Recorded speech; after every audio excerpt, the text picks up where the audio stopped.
ay rated SPG. Striktong patnubay at gabay ng magulang ang kailangan. Maaaring may masiselang tema, lengguwahe, karahasan, sexual, horror o droga na hindi angkop sa mga bata.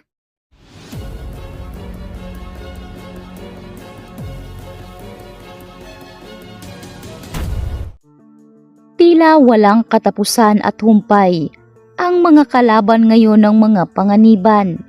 Matapos ngang makulong sa health facilities itong si Angel, lumantad na naman itong si Trixie na nagmula rin pala sa health facilities. At dahil sa tindi ng galit ni Trixie kay Vanessa, ay nagawa nga siyang tulungan ni Angel para makatakas.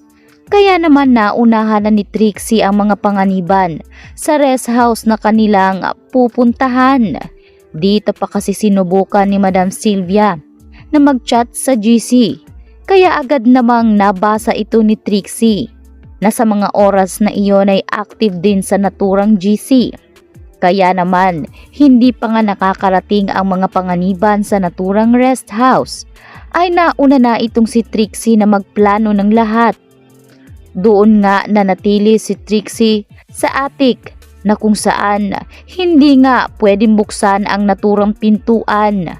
Ang tinutukoy pala ng haridera doon na hindi nga pwedeng buksan ay ang attic pala na kung saan doon din nakatira pansamantala itong si Trixie.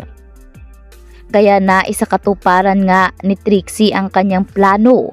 At dito niya na inuna itong si Yaya Veron dahil alam ni Trixie na ang mga katulong nila doon ang magiging tinik sa kanyang mga plano oras na makita siya.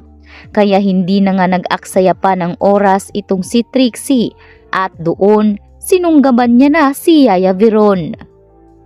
Tiyempo din na malakas ang ulan at kumukulog. Kaya hindi nila agad napansin ang pagbagsak nitong si Yaya Veron mula sa itaas. Kaya naman, ilang segundo pa ang nakalipas ay napansin na ni Vanessa at Marco na tila hindi na nila nakikita itong si Yaya Veron. Kaya kanya-kanya sila ng alis at hanap kay Yaya Veron. Sa laki kasi ng rest house ay mahihirapan yata silang isa-isahin ang mga naturang kwarto. Kaya naman nauna na si Lexie puntahan ang kwarto nitong si Yaya Veron na kasalukuyang medyo nakaangat ang pintuan ng aparador. Kaya nang buksan ito ni Lexie ay bumungad sa kanya ang walang buhay na si Yaya Veron. Nakatali ang liig at tila putlang-putla ito. Kaya napasigaw itong si Lexie na siya namang agad dumating itong si Marco. Hindi sila makapaniwala dahil sa nangyari dito kay Yaya Veron. Kaya malaking katanungan kung sino nga ba talaga ang kanilang kalaban.